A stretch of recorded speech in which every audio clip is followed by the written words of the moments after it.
This episode is sponsored by Morgan Stanley at Work. Visit morganstanley.com/assessment to get your free transaction readiness assessment today.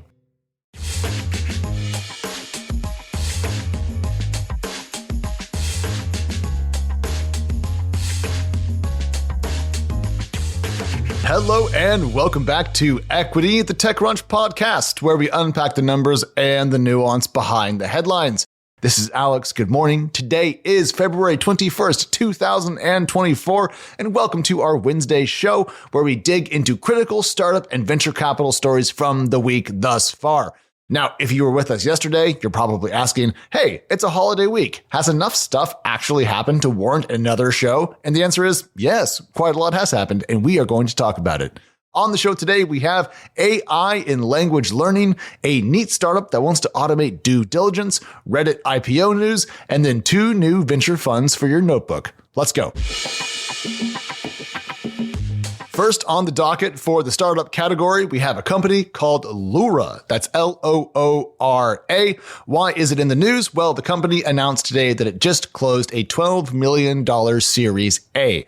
Loora, whose namesake is the Arabic word for language, offers learners several AI-generated conversation subjects and scenarios. Think sports, tech, business, fashion, books, TV, that sort of thing. Its round was led by QP Ventures, bringing the company's total raised capital that we know of to about $21.25 million. The thesis behind companies like Lura is that they think that AI can do at scale what language teachers can't. Lura itself leans on conversational AI to teach students, and it has built an iOS app that allows people to talk to an AI chatbot that then gives them feedback on their English comprehension. According to one of the company's co-founders, Roy Moore, the idea for Lura came with their own frustration from learning language, and they think that learning language apps today are geared towards beginner or casual learners, and folks who want a human tutor to get better are a little bit expensive. So they want to split the difference and make a tool that is cheap and available. Okay, I really get that, and I think it's really cool. At the same time, I do wonder if we all learn to speak from digital robots, are we going to be as good at talking to one another? I don't know. I mean, it's cool when humans converse because that's how language kind of came to be. On the other hand, human tutors are costly. And if you want to have better language skills and there's a way to use AI to help more people learn more quickly at a lower price point, I really just can't complain about that. I mean, sure, I am as bummed as anyone that Duolingo recently cut its contractor force and replaced some of those folks with AI translators. But I also think that when you weigh the near-term costs and the long-term benefits, the trade-offs here are pretty clear-cut. And I think products like Lura are indicative of what we should expect to see more of in the future from other companies as well. The next startup I have on our list, I believe we talked about back when it was at YC, but now we have more. And this company is Dilly. It's a platform that attempts to automate key investment due diligence and portfolio management steps for private equity and venture firms using, unsurprisingly, AI. It just put together a $3.6 million funding round from Alliance Strategic Investments, Rebel Fund, Singularity Capital, and others. Now, there are obvious risks to using AI to do work that is designed to ferret out potentially negative information that some folks want covered up. But there are also risks to having humans do the same. Look at the historical record. Human due diligence has occasionally missed important things in big deals. But I suspect that many tasks in the diligence world are rote and not that creative. So using AI or machine intelligence more generally just makes good sense. And Dilly isn't the only dog barking up this particular tree. Gartner predicts that by 2025, more than 3/4 of VC and early stage investor executive reviews will be informed by AI and data analytics. Expect to see more of this rather soon. But Dilly claims to have built some pretty neat tech to help its business stand out from other efforts and, I would say, avoid being commoditized. Dilly co-founder Stephanie Song told TechCrunch that her company has, and I quote, built custom indexing and retrieval pipelines tuned for specific documents to provide its models with high-quality context.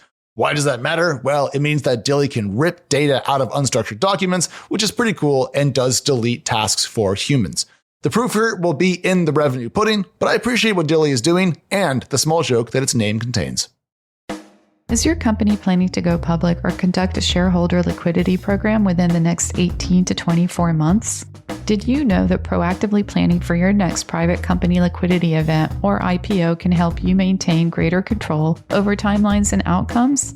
Morgan Stanley at Work believes that when you have the right technology and systems in place, working in harmony leading up to a transaction, you can prepare and execute with more accuracy and ease. Visit morganstanley.com/assessment to connect with their issuer strategy and excellence team for a free assessment to find out if your company is transaction ready. Again, that's morganstanley.com/assessment to get your free assessment today. Up at the top, I promised you Reddit IPO news, and I am here to deliver.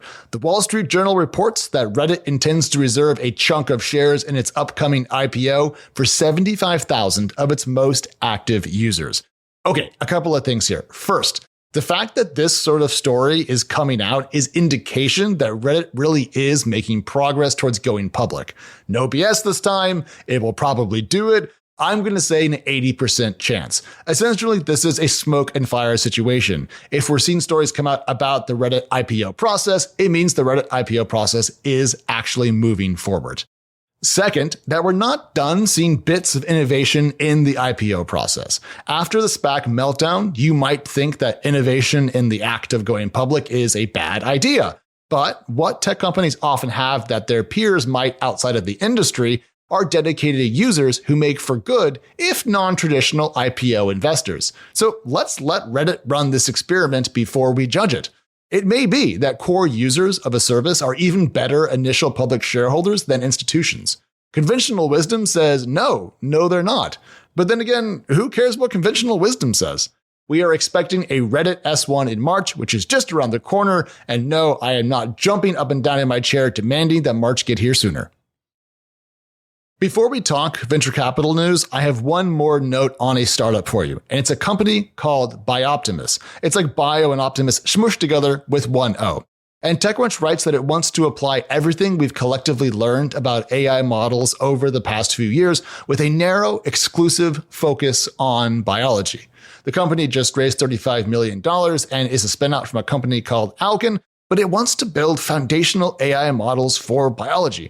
I just have to say, that sounds awesome. What a great place to apply new technology so that we can better understand how we live and how we can live better. I dig it. Before I send you off onto your workday, I have two venture capital stories for you. And the first one is about food tech. Now, we have seen venture capital flows into food tech investments slow along with the overall venture capital industry, but Bluestein Ventures is not letting that fact slow it down.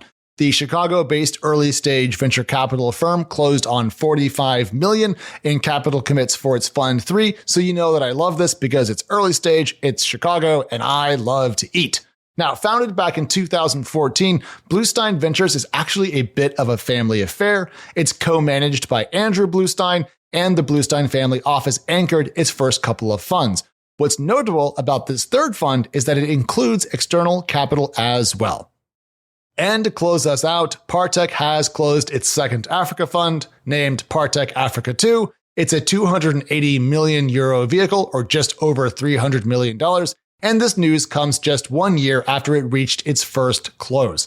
TechCrunch reports that at its size, Partech Africa is the largest venture capital fund dedicated to African startups, and it actually raised more than it had originally hoped for. It had targeted 230 million euro, so it ended up 50 million euro to the good. And it's good that it raised more because Africa needs the capital. It has seen a notable decline in venture capital activity since the 2021 era startup boom. The good news is that Partech Africa intends to back over 20 companies with initial investments ranging from $1 million to $15 million. And that is our show for this ever so lovely Wednesday morning. If you need even more from your friends here at Equity, well, we are Equity Pod over on X and Threads, and even TechCrunch Pods over on TikTok. My name is Alex. I'm Alex over on X. We have two sister shows, of course, Chain Reaction and Found. Give them a listen. We're back on Friday. I'll talk to you then. Bye.